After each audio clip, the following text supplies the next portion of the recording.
This is the golden rule. Let's talk about it. We don't gotta walk around it. Your Bluetooth, the new tennis shoe. We finding new balance. Faith, family, and talents. How we find God around it. Each y'all got the ox now. This your favorite channel. What we on Faith Talk? This a good space to talk. We gon' cross every road if we got a jaywalk.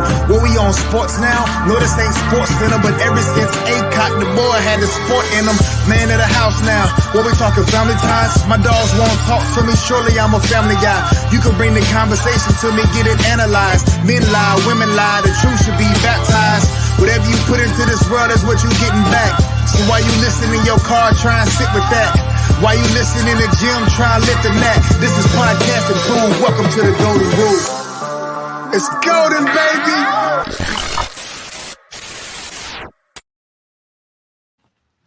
What's happening, folks? It's your boy Eshaw. This is the Golden Rule Podcast. It's a podcast about all things that like-minded people discuss. And today, man, I'm telling you, I got a special guest. This one hits home for me because this guy here, this is a part of the foundation of your boy. So it hits home. It's going to be a great episode, man. This gentleman that I got on, he embodies all of these titles that I'm about to read off to you. All of these, the characteristics, the traits, and the titles of what I'm about to read off to you. This guy definitely embodies that. First, he's a mentor to countless young men whose life he's impacted in a number of ways for many decades. He's a coach. He's coached football. He's coached basketball. He's coached baseball, to which I was one of his students, one of his people that he coached. He's a father. More importantly, he's a father. He's a son. He's got a daughter named Leasia Williamson, and his son, she's 26, and his son, Elijah Blackmon, is 13. He's an educator. We'll get into that later. He's a barber instructor. He has a barber school, Prestige Barber College, that we're going to elaborate on later in the show. More importantly, man, he's a community activist. He addresses a lot of disparities within the Black and brown community, specializing in violence prevention within the community, man. So we're going to touch on that as well.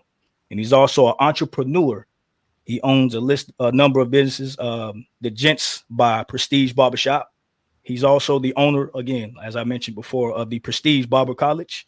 And he's also owner of the Urban Renaissance by Prestige Barbershop. Man, it's an honor. It's an honor, a privilege to have this gentleman with me, man. Man, y'all help me introduce Gene Blackmon to the show, man. Gene, what's popping, man? What's going on? Man, I appreciate the introduction, man. I definitely appreciate that, man. I don't feel like I did good enough, man. How I do? You did well, bro. Hey, man, as I said before, man, I know I'm not the only person that echoes this, man, but it's really a privilege for me to have you on here. We're going to touch base on what you mean to me. But first, man, I want to get right into it, man. I want to get right into it for these people, man, because this is something that definitely needs to be heard. For the people who don't know, I want to start off by all those accolades and all those titles that I just read off, this illustrious life that you've had so far. What led up to it? Who is Gene Blackmon, man?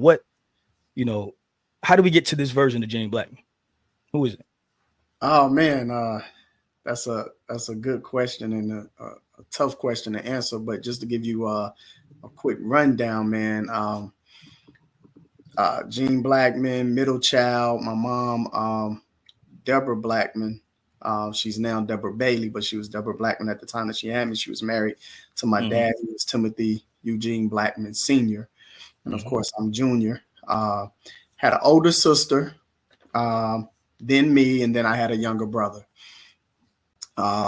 Father got locked up at the age of 3.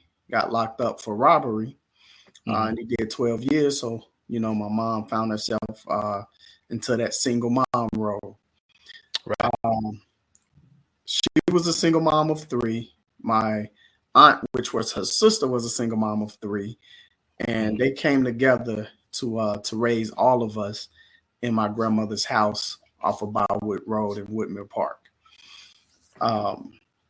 And I thank God for those 3 women. I was raised by 3 women. I thank God for them. They taught me a lot, but they also allowed mentors and coaches and male figures to be a major part of our lives as well. And I think that's where I got some of my balance, man. Was an athlete, played sports, baseball, football, basketball. That was really my thing. I was really on track for really doing something major in baseball, man. But Right. got into a little trouble at 16. Okay. Just basically, it's a crazy story because I didn't really do anything, but because I was hanging with some guys who was asking me questions, I can't tell them anything because I wasn't doing anything with them. Right. And because, this white detective had the privilege to charge me, he did. So he charged me with possession of stolen property, larceny, and accessory after the fact. And so now I'm a 16-year-old kid with a criminal record, going to Page. And then like it kind of got crazy from there. Yeah. But I think once I hit like 18, I kind of realized, oh, this is crazy. I can't get a job. Nobody wants to hire me, Right. because I have theft on my criminal record. That's right. And man, I'm about to hit the streets, man. I'm about to see what it is on the streets, man. But I had the opportunity to go to barber school, and it was no looking back from there. So I went to barber school, started doing my thing, and I also realized that me being somewhat influential at that time, I could use my influence to help other young men and women not get caught up and trapped the way that I did. And I think that's where the mentoring really took off, and the coaching. Right. And it's listening to you talk about these things is bringing back a lot of memories, because I can remember distinctly. And you met me as the thing about it is you knew my family probably before I was born, really, to be honest with you. I know your family for a while. Right. But when I came into the pitch and to the point where I was, starting to play sports, I played basketball, I want to say first for you. And we ain't gonna even talk about the skill set because we ain't gonna talk about that. But I can. We're gonna talk about how I used to bust your tail in practice every day. Man, we ain't gonna talk about it. We ain't gonna talk about it. But I can distinctly remember you telling me, like, always saying, "Man, Eddie, man, like, bro, don't go this way, bro. I didn't been with you. I can remember you saying, don't go this way. I've been there. Don't go this way, bro. You're a little hothead, bro. If you could just change this about you, you'll be a heck of a player, bro." Like, I can remember you always saying that. You were extremely athletic. Like you're one of those guys. You were really similar to me. You remind me of myself in a lot of ways. You were really athletic. If you make up a game, you're probably going to compete and do well in it because you're just that athletic. And that's how I was.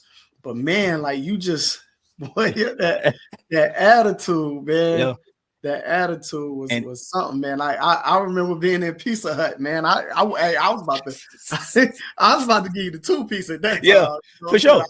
A lot of times you was, yeah. And you was cutting up, man. But I never gave up on you, man, because I knew that you were going to be great, man. I just didn't know when it was going to, click for you, but I knew you had everything in you, plus the support and the background, because you do come from a good family, even with the struggles. You know what I'm saying? You come from a good family. So I knew it was going to click at some point, just didn't know when. Yeah. That's why I had to have you on, man, because what we're going to get into, like I say, man, the foundation of who Eddie Shaw is, you're a big part of that, man. And I'm a lot of people are going to see by the end of this episode how much you and I know my mama, she'll tell you, "Hey, Gene, you my life savior, Gene." Yeah, she'll tell you that. And she ain't, it could have definitely went the opposite way had I not had you, that tutelage in my life. Because you had touched on something real quick, and I want to go back to it for the listeners, man. You had touched and said that your father, he got locked up when you was 3. Well, I mean, everybody who know my story, my pops set a great foundation for me early on in life. And he kind of left without getting too deep into it from age, I want to say 8, right before you came into the picture, from about the age 8 to pretty much till I was grown. You know, he not saying he left us, but he was absent. Gotcha. Right. So in you come the first of a couple of male mentors who comes in and literally fills that void. My stepfather being one of them too. But when it comes to sports, that's what me and you related on. Again, man, I remember when I never played baseball ever in life. And you had a baseball team. You're like, hey man, look, I want you to come play with me. I'm like, dude, I don't even like baseball. What is that? I don't even know how to play. Man, when I seen you throw that curveball, bro, I said, bro, I know I can do that. So I remember we at Pillar Center. And for those who know Greensboro, they know what Pillar Center is. And we out there for hours. You literally showing me how to throw a curveball to the point where I threw a curveball. And I pitched. I pitched shortstop. I did everything, man. First, I ain't never played baseball ever and haven't played since. but I understand the game. Right. Because of you, man. And it could have easily, I mean, in Greensboro, it's so easy for young men to go left. Yeah. As opposed to going right. And man, you kept me right. Seriously. And it could have got ugly for sure. Yeah, man. And that was the thing, Eddie. Just trying to keep you busy, man. Mm-hmm. I was really just trying to keep you busy, man, because the streets was ready to snatch young brothers up, man. Just like that, man. So I just knew I had to keep you busy, bro. And that's what I was doing, man. Any sport that I could keep you in, man. I was trying to, come on. Yeah. Let's, we want to touch on the mentorship part of it as well. And this is just my story. I mean, I can go to 100 cats, my teammates, and they got the same story, man. Gene, man, like you went to some wicked neighborhoods, man, and collected these kids, put them on one team at a gym, at a recreation center across town. And you getting all of us together, man, to play basketball, teaching us how to run plays. I never knew structure in sports until I played for you. I didn't know what a set was. I didn't know. I had no clue. And so did a lot of these kids, man. And I'm talking about some wicked parts of Greensboro, man. You took all of these kids. I remember one time we was at your spot, and man, there had to have been about 15 kids in there, man. And, it was deep. and we up in there playing the game, eating pizza and stuff like that, man. And you in there just mentoring us, man. Look, man, like, hey, this is what it's about. I got all of y'all in here for a reason. We ain't got it was never I never once fought nobody in front of you. You didn't allow that. No fighting amongst each other. We had issues, man. You taught us how to. I'm speaking from my standpoint. You taught us how to conflict resolute. Man, you taught us how to take this violence, take the tone out of it, man, and just talk as gentlemen. Look, I'll never forget, man. You teaching me how to look a man in the eye when you talk to him. Now I got kids now, so the same stuff that you're teaching me. Hey, man, look a man in the eye. You taking you know how grown-ups do. They take their finger and they lift your head up with the chin. Yep. I can remember your bro. Like, if you want somebody to take you serious, look him in the eye when you're talking to him. You're a grown man. Stop all this crying, bro. Like, that's the first time I ever got that from a man. I honestly, I really didn't even get that from Pops because I was too young. Pops, you know what I'm saying? Like, he taught, like I said, he set the foundation with the manners and politeness and the rules. But as far as like how to become a man, that started with Gene Blackmon, man. And I know I'm not the only person that feels that way. That's what's up, man. That's what's up. So the impact that you've had on young people's lives, man, that's a big portion. That's a big part of mentorship. Just touch base on that for me, man, as far as like the mentorship that you got going on now. Tell us what you got going on with that. Well, so right now, excuse me, I'm I'm part of an organization that is called Establishing Safe Cultures. And with Establishing Safe Cultures is violence prevention. Excuse me, bro. It's violence prevention, and we believe that it's kind of two lanes when it comes to addressing violence. One is that there is structural racism present. Like black and brown kids aren't just born killers, but you put anybody in some of the conditions that we're put in on purpose, then you kind of get the results of violence. The second part that we believe is culture is a major issue. Everything that we see here on the radio, TV, movies, whatever, is resolving conflict through violence. So you go from zero to violence. It's no in between. There's no options. And so we wanted to make sure as an organization and as a community, we do our part in shifting the culture, and showing kids how to resolve conflicts, or at least know what the options are whenever you're faced with conflict, and walk through those options before you get the violence. Right. I'm not saying violence isn't necessary. Sometimes it is. You have to defend you and your family. But when you have other options, at least walk through the options first. Absolutely. So that's what we do with Establishing Safe Cultures. And it's a and it's a coalition of community leaders and organizations, who have come together to say, hey, we're gonna address this thing. Exactly, man. I remember talking with you a little bit about that, brother. You guys, again, you address some of the on the social, personal, like I say, conflict resolution, financial literacy is one of the things you guys teach as well.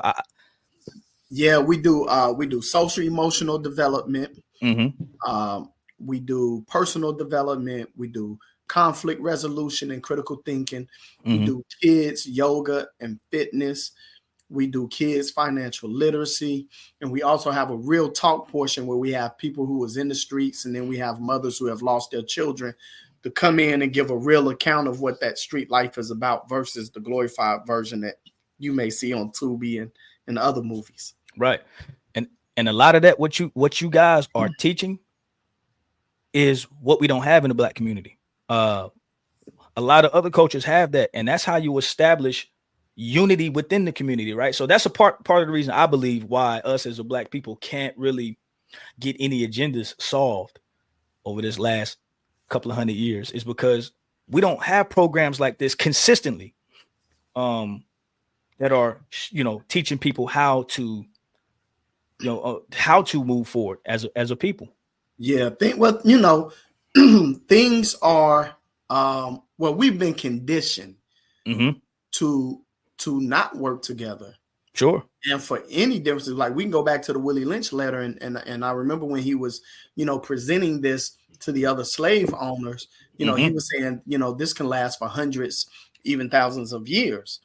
And so we look at how even today they take every difference that we have and make us not want to work together. So you have the elite Black not wanting to work with the hood Black. You have, the elders scared to work with the youth. You have the youth thinking the elders are corny. You have the hood cats thinking the corporate cats are corny. You know what I'm saying? You got the corporate cats like, I ain't fooling with them. So it's just so divisive, and we do not work together. Right. And that's something that, we have to be intentional about, man. But we can't continue to allow white agenda to trick us into not liking each other for our differences. That's right. I agree with you 100%, man. For the folks who may not know, which is obviously a lot of people that's watching, you guys established this organization that you have. How do the kids actually access it? Like, where do they go? Y'all go to the recreational centers, or do y'all have like a certain spot y'all meet up at? So right now, what we're actually doing, we're actually doing workshops at the rec centers. Okay. We've been doing it all summer long. The contract was 2 at Pillar, 2 at Windsor, 2 at Warnersville, 2 at Glenwood, 1 at Craft Center, 1 at Brown Center. So we're kind of halfway through it right now. But but yeah, that's what it is, man. We've partnered with Parks and Rec, and we're doing these workshops at these centers, man. And every center has our information in case someone wants to enroll their kids into. Okay, that's dope. That's dope, man. That's dope. I love that. And you can also jump on Establishing Safe Cultures Facebook page and keep up with what we're doing and what we have going on as well. Okay, that's good, man. And at the end of this, man, when I post when this goes, we'll let everybody know how to contact you as well, just so everybody that's the viewers that may not know, they'll have some contact information for you. Okay.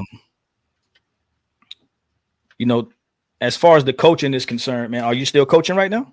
Nah, man, I can't coach these kids, bro. I've been these kids, man. Let's talk about it, man. They not like y'all, man. It's totally different, bro. What they say? They not like us. Listen, it's totally different, man. These kids, man, they watch 2 or 3 YouTube channels, man, and a couple YouTube drills, and they think they know more than coaches nowadays, man. So it's different, man. I couldn't do it, bro. I couldn't do it. Man, I got 2 boys, man. And I'm gonna be honest with you, Gene. I told, and I'm pretty sure you had a similar conversation with your 13-year-old. I told CJ, bruh, I feel sorry for you, my boy.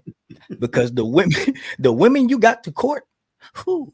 Yeah. Or man. I'm lame to a lot of women out here nowadays because I don't drive an expensive car when I really can afford it, and I don't pop 3, 4, 5 bottles in the club. I'm lame, right? Because I'd rather sit at home and play the video game for a couple hours rather than to go out here in these streets and mess around. I'm lame to some women, a lot of women.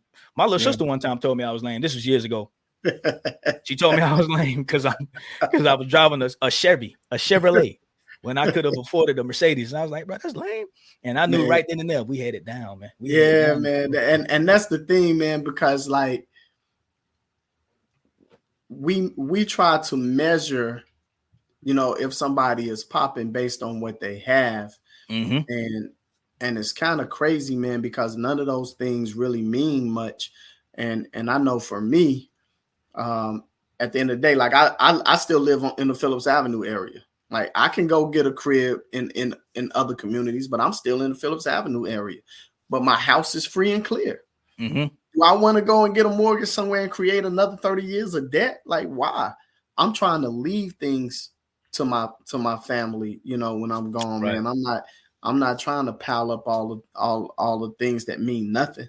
You know what I mean? Just to look like something to somebody else.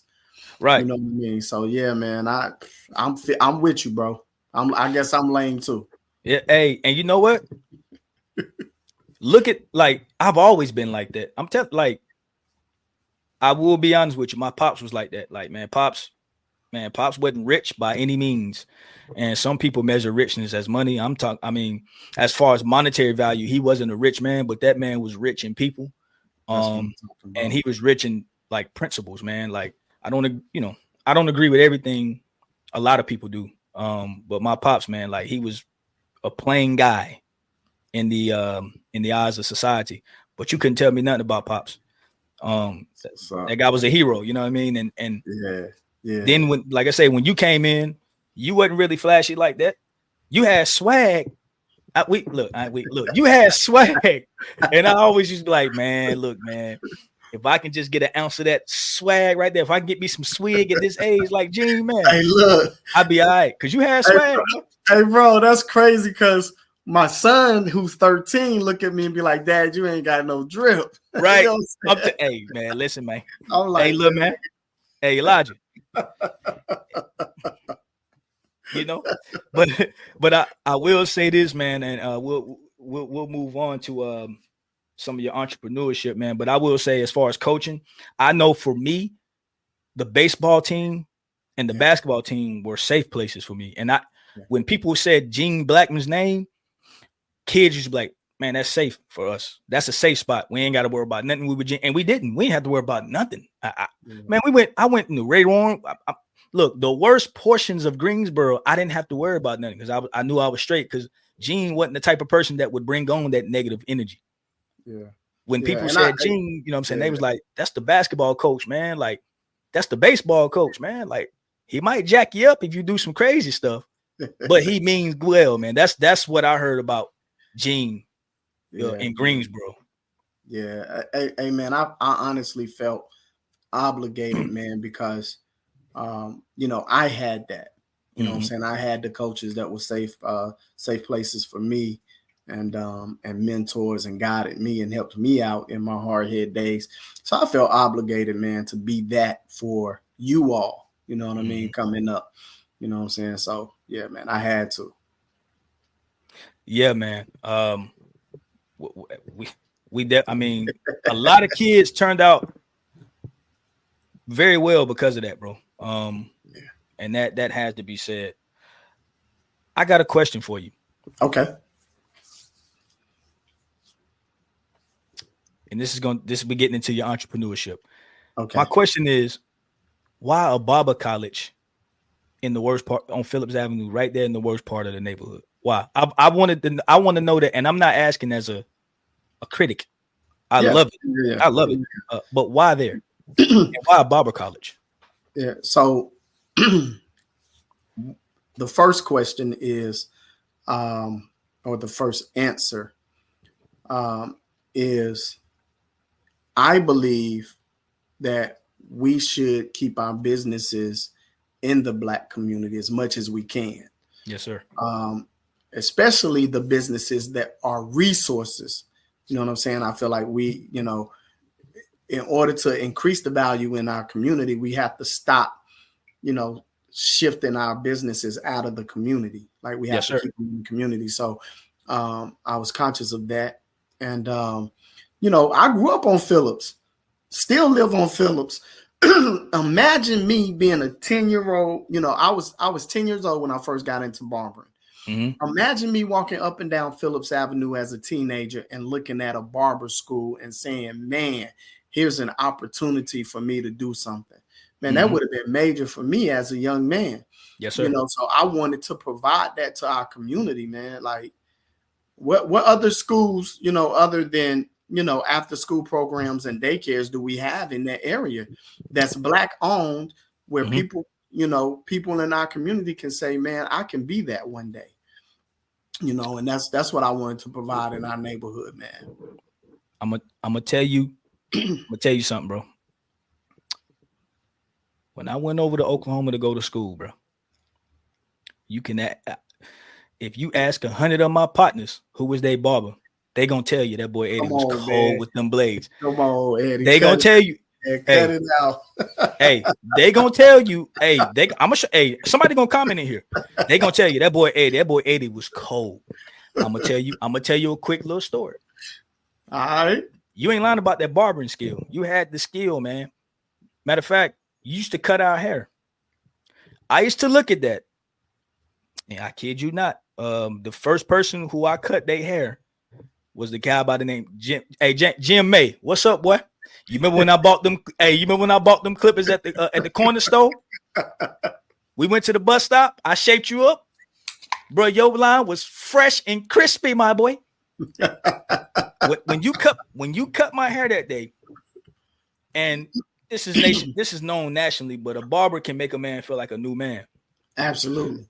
But when you cut again, I'm trying to do everything the Gene way. So when you started cutting my hair, bro, I never put down clippers since then. Never. Word. And I seen people cut hair before that. But your coach cutting your hair for the free ski? Man, it don't get no better than that, man. It don't get, you guys, hey, when I went to college, I was the man with them blades, boy. I'm telling you. So, we gotta, I gotta see a cosign on that one, bro. Oh, for sure. I got you. Matter of fact, my son, when I cut my son CJ hair. Quiet in the comments, man. I don't see any cosigners right now. Hold on. When I cut my son CJ hair, I'm gonna send you a picture. Faded and all, my boy. Faded and all. Now I don't want you to take him to the shop and then you come home and take pictures with clippers in your hand. Nah, I'm gonna show the video. I'm gonna show the video. You know what I mean? The barber school. Yes, sir. Talk about the because I know you got some programs like when people get out of jail and don't they come to your, they can get their license. Tell us about it. Like they can get their barber license at your school and stuff like that. Yeah, man. So that was really like one of the key components, man, to me opening this school. Now, if we back up a little bit, remember I told you I had a criminal background. That's right. And not a lot of professions that you can get into with the criminal background. So barbering, that's right. Me having the opportunity to go to barber school with that criminal background, allowed me the opportunity to be a professional and to have a career that could take care of me and my family. And so I was appreciative of that, and I knew the importance of it. So I knew that, with the barber school, I had to give people that same second chance. Right. And sometimes third and fourth chance. Right.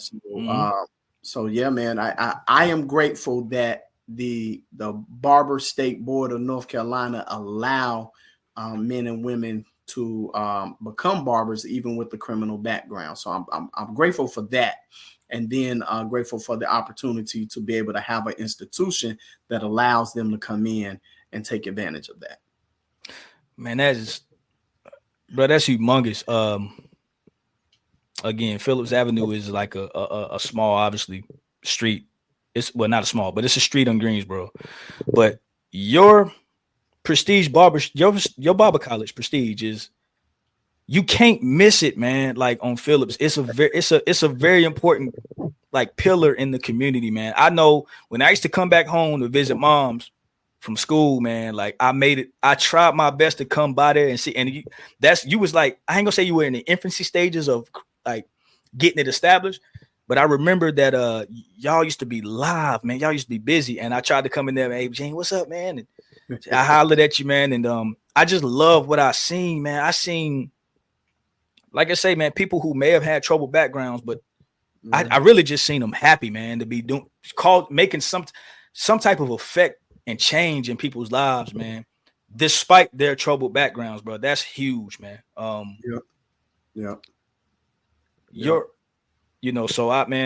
you've always, again, man, you always been like that, man. Like, man, just helping people out from a young age, man. Man, listen, it's problem solving, man. And a lot of times, man, the things that I have started businesses in are things that I needed at some point. And then I realized that other people need it as well. And then I try to figure out, how can I get this to these people? You know what I mean? So yeah, man, like it all started with me being in need. Man, how old were you when I met you, Gene? Man, I don't know. I was young as hell. You had to been in your early 20s, man. Yo, you remember when let me tell you how I first met you. But real quick, I know I'm off topic just a smidge, but people gotta hear this. You know how I first met you? How you first meet me, man? Bro, I was like 5, maybe 4 or 5, and I remember hearing, so what the heck is that, man? Because at grandma's house, you better not be up at night. You better not be up late at night. So I looked out the window, and I'm seeing Brian, Travis, Aaron, and this little dude racing. I'm talking about y'all boys was racing full speed down that hill, bro. I'm like, what the heck is going on, bro? So I went outside. Meek and Lily and them used to sneak outside, right? I'm snitching on y'all right now. And I'm snitching. And I went outside, bro. I'm literally 4 and 5, and you smoking everybody, bro. Yeah. I was quick, man. And then Meek and it was like, Gene, man. So you was, bro, but like, you used to always spit game to the young boy, and Brian and Travis and them was young. I think they're a little younger than you, I believe. They were younger than me, yep. But you would always, every time I seen you, and this is before I even comprehended who you were, or, and every time I seen you was always racing with young boys in the hood. Man, come on, man. So like, I just want to give everybody shed a light on, bro, like, the energy that you always used to bring, man, it's always been like that, man. I just wanted to touch base on that. That was my earliest recollection. My son needs to hear this, man, because like he don't know the athlete that I was, man. So he definitely needs to hear this, man. Listen, man, I used to stand up on that home plate, and you used to throw that curve, boy, and I'm ducking, and I hear strike. I'm like, hey, man, hold on, man. I said, Gene, teach me how to throw that, bro. But we sit up there for 5 hours. You showed me how to throw that curve, and you showed the two-seamer. Yep, come on, man. Yep. Let me. I'm off track because I'm getting excited. Come on, man. Let's talk about your barbershops, man. Okay. You got 2 of them, and I know you had one of them for a while, right? Yes. Okay, yes. So let's talk about those, man. So at one point, I actually had 5 popping at one time. Mm-hmm. I had one on Phillips, 2 in the English Street area, and then I had shop downtown, and then I had a beauty salon. Okay. But once I opened the school, man, I really kind of shut all that down. Mm-hmm. Kind of sold them all. But what I noticed, man, was that man, it was a lot of dope talent coming out, man, and some of those guys, man, I was like, man. They didn't really fit in a lot of places because the professionalism was starting to go down in a lot of the shops. Right. And so, man, I was like, man, I need to go on and bust another shop open, man. So that's when I opened up, Gents by Prestige, opened that up, man. And it was at that time, it was all graduates from Prestige Barber College up in there. Right. Yeah, man. And so we were rocking out, man. And one of my nephews, Tevin Whiteside, who was one of the barbers in there, graduated from the barber school. Yeah, I know. I remember Tevin. Okay. So Tevin and I opened up Urban Renaissance by Prestige as well. Okay. It's a little more urban. The young guys really love it in there. Mm-hmm. Gents by Prestige is a little sophisticated type spot, but it's a balance, man. They're not far from each other, man. So it's kind of like, what's your flavor? You can go to Urban Renaissance or you can go to Gents. Man, dope, man. I don't think I've been to either one. I think the one you had. I think you came to Prestige Hair Center. That's right. I used to have one of those on Phillips Avenue before. That's right. At the school, and then I had English Street, Prestige Hair Center as well. Yeah, man. Everything Prestige, bro. That's what, hey, man, and that's what I started my own business, man. And one thing I'm trying to do, man, is like you say, you got everything on the one entity, right? And you can branch off. Prestige, barbershop. You got the, you can branch off, man. So I think that's real dope, man. I think like you say, man, you've always had that entrepreneurship from a young age. Even when I started selling candy bars, man, like, and I started doing that. You remember that? Yeah. Young. My wife, I tell my wife all the time. I tell CJ, bro, I had a job when I was 12. Like, he ain't believe me. He's like, how could you work at 12, Eddie? I'm like, bro, entrepreneur, bro. I was a hustler, man. I had to get out here, man. Mm-hmm. I had to get out here. And you just be like, hey, man, go make that money, man. Long as you're doing what's right, long as you ain't doing nothing wrong, man, hey, you get that money. You know what I'm saying? Exactly. I really, one of the last things I want to touch on with you, man, is why do you, we touched on a couple of these things, man, but I really just, and I know the answer to this, by the way, but this is more so for my kids. Why care so much, man? Why? Community activism is not easy, man. I know you're not into politics a lot, but it's a 2-part question. Why are you into community? Like, why does this mean so much to you as far as community activism and helping these kids? I always used to ask myself, Gene, why do you care so much about all these kids, man? Because that's one thing, like and another thing you did that I admired as a kid. We wasn't just kids. Like, you literally spent time with all your players. I never understood how you had that much time to do that with each player You knew my strengths and weaknesses. You knew Daryl's strength and weaknesses. DJ Martin, you knew his strength and weaknesses. Like every player, like, and you actually spent personal time like with these kids. Why? Man, shit. Man, I don't, it's kind of one of those things, man. God just put certain things in you. Mm-hmm. And man, like one of those things, man, is just an extreme amount of love for people. Mm-hmm.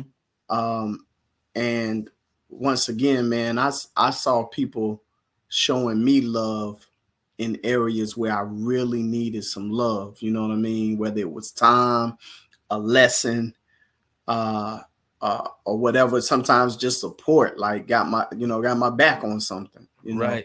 Yeah. Yeah.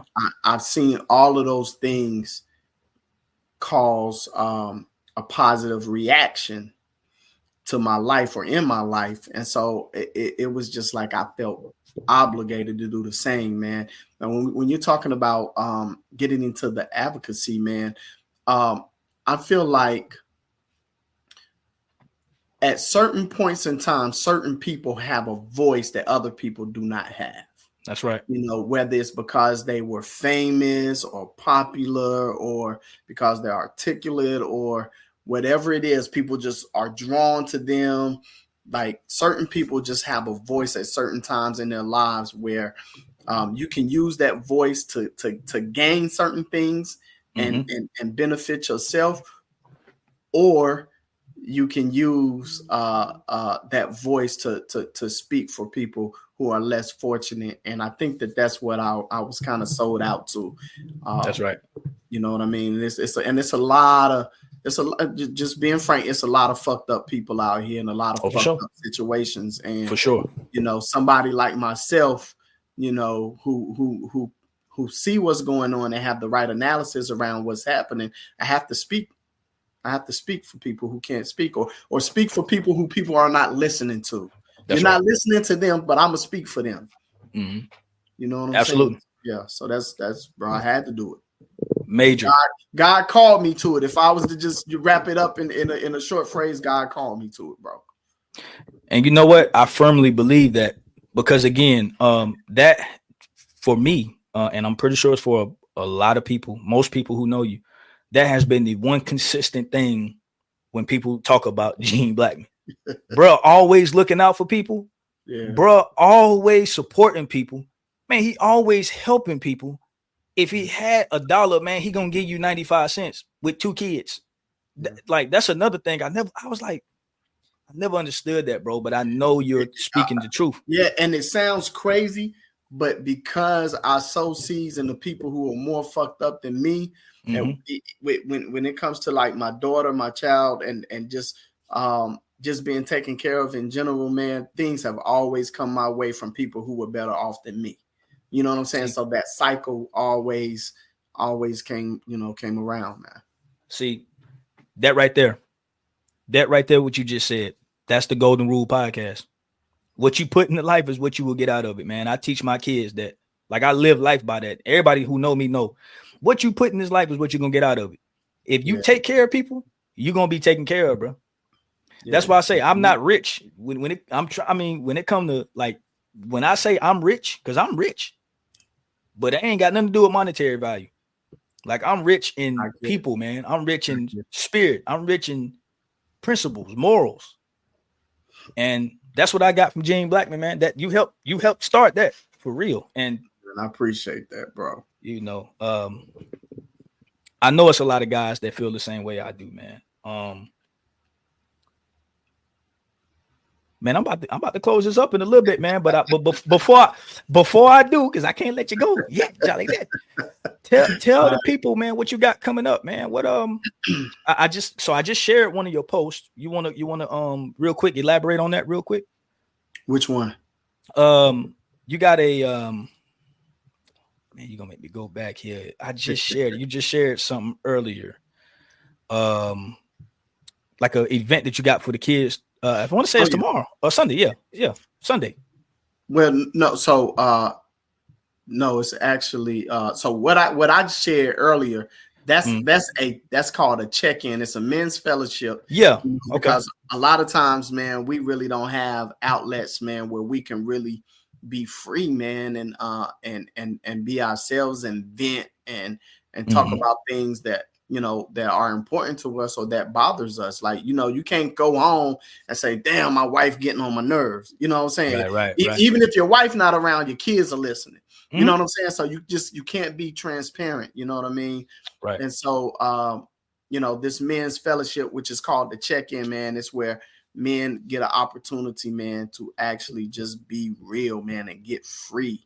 And the crazy thing about it, man, is that, like, you start to find out, because there's so many men that's lending advice and thoughts. You start finding out, dang, so I'm not the only one that feel this way, or I'm not the only one that's been through this. Because sometimes, man, we go through stuff, man, and sometimes we think we're alone with it. You know what I mean? So you'll get some advice from some men that has already gone through it. You know what I'm saying? You'll get advice from some men who may have resources or know some resources that will benefit you. It's also a time to reflect. You know, we're real with each other. And we welcome the teenagers as well, because, you know, if you can hear and see some of these things early, it may prevent some pit holes and some pitfalls that you know you may not have to go through. Well said, brother.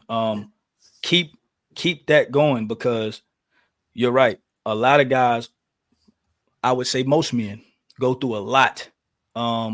But because society has said you're weak if you even think about mentioning or expressing that, we don't. You know what I mean? Well, I'm here to tell you that I've had men in my life who, man, they're gonna express how they feel, and you ain't no punk, because, and I tell my kids, I tell CJ all the time, bro, you ain't no punk to show emotion. Exactly. Ain't no way. I will cry in front of my wife. Do you hear me? I will cry in front of my wife, and I ain't no less of a man to do that. It's, you know, as men, we need to express our feelings towards people, to other people, man, especially like in these outlets that you have, man. I think that's major. You know, yeah, man. And to your point, man, like, man, I remember one of our fellowships, because we do it every third Sunday of the month. It's once a month, every third Sunday. And I remember one brother coming in there, man, and he's just quiet. He's listening to everybody, man. And, you know, he walk in, he kind of has a mean mug, and he's listening to everybody. He's listening to everybody. You could just see him softening up, after listening to several men just kind of, talk about things that's going on in their lives, and then everybody lending thoughts and advice. And then you just see him softening up. And then, when it was his time to speak, man, he said, man, I woke up this morning prepared to kill myself. You know what I'm saying? But being here, I just drew strength from y'all brothers. You know what I'm saying? And that's what it's about, man. That's what it's about, man. That's what it's about, bro. Yeah, that's major, man. I can't say enough about you, man. And I'm sure the people who are most of all the people who are watching think the same thing, man. What you meant to this community, what you meant to me is, like, I can't even put it into words, to be honest with you, man.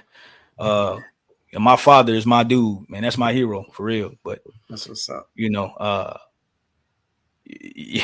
one of them ones, man, that you really kept the trajectory of my life in the path, man. And I can speak on many different aspects. As far as sports, you ain't no way in the world you're gonna let me quit anything. That's why if you ask anybody who have ever played any sport with me, to this day, I still play semi-pro football. You can ask anybody, man. Hey, you're gonna have to show E. Shaw who you is. And that's because, bro, I went through some tough times in sports, man. I wasn't quitting, but that's from the foundation that you helped install, man. So, man, I can't thank you enough for coming on the show, man. I can't thank you enough for what you've done for me. And keep like Greensboro, like the community needs you, man. Like Greensboro really needs you. A lot of people love you, man. Like, I appreciate a lot of people love you. That's part of the reason why you on the show, because a lot of people needed to hear this. Tell people where to contact you at, Gene. Oh man, so you can reach me on Facebook, Gene Blackmon. You know, if you need anything, you can always inbox me. My cell number is public, so I'm gonna give that out as well. 336-965-1299. Got the public cell phone number. Huh? Okay. All Hey, right. I'm a public figure, man. You know, Come on, man. yeah, All right. it is what it is, man. I need to get that. Okay. But yeah, man. You can also reach me through establishing safe cultures. Any outlets that we have out there, you can reach me as well. Prestige Barber College, 2006 Phillips Avenue, Greensboro, North Carolina, 27405. I'm out here, man. It's not hard. Yeah. Send a bat signal out, man. I'm coming. Come on, man. Okay. Any any closing remarks? Anything you want to you want to tell your boy? It's okay. It's okay if you want to tell me that I'm one of the best, athletes, the best basketball players that you coach. It's okay because I know that. Yeah. Yeah, I'm gonna tell you, man. I'm gonna tell you, Eddie, man. I really had some dope individuals, man, because all of y'all was special in a lot of different ways, even though we all came together to play, to play these sports, and y'all allowed me to coach y'all. But all of y'all were amazing, man. And you were truly gifted. I will say I'm extremely proud of you, man.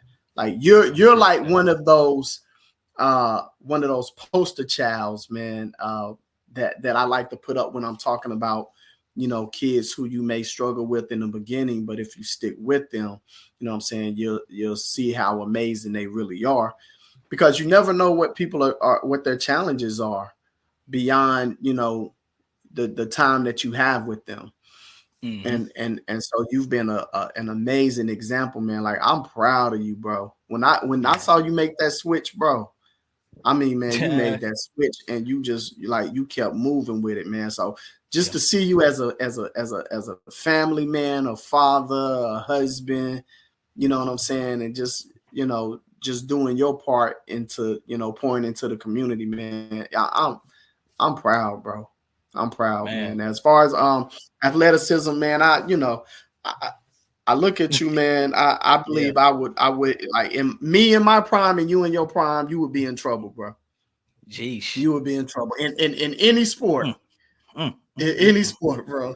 Well, we're gonna take football out. Baseball, you'll get me. I ain't gonna lie. You was cold.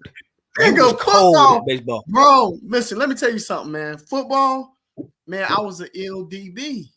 Yeah. I'm trying to tell you, man. I believe strap all day. I believe it, man. Strap all day, man. I believe it. I right. Definitely believe it. Man, hey, listen, just know we're gonna close it out, man. I can't thank you enough, but just know that what you see here in front of you, man, you had a huge part in that, bro. Along with a lot of other people, but you in particular had a huge a monumental portion in how I came out, man, as a man. A lot of the things I do, I got from you, bro. I can't thank you enough. I appreciate you, man. I salute you. And man, I'm definitely gonna have you back on, or you can have me on your show. Don't you got a podcast? A show? You do, and I'm gonna definitely bring you on. Definitely, man. Hey, lock me in, man. If you want to win, put E-Shaw in. Lock me in, man. Lock me in. You told me that 20 years ago. Yeah, hey, did I tell you that though? Man, hey, man, I appreciate you, man. I love you, brother. Love you too, man. Man, everything you're doing, man. Like I say, Greensboro is thankful for you, man. They definitely need you in that community, man. So keep doing what you're doing, man. We appreciate you for coming. Yes, sir. And we will chat here soon, my brother. I'm gonna go ahead and do this closing on the show. Thank you, bro. I'm honored, man. And once again, I'm proud of you, man. Keep doing your thing. I appreciate you, having me. Yes, sir. Yes, sir.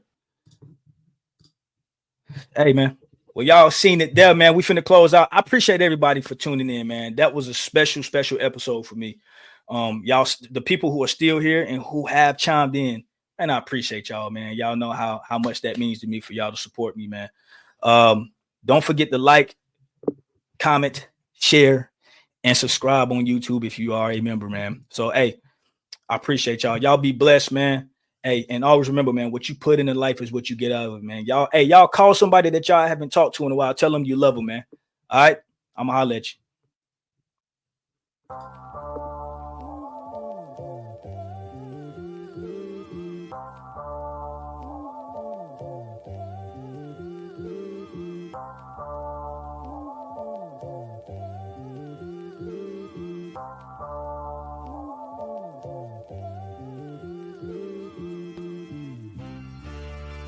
This is the golden rule.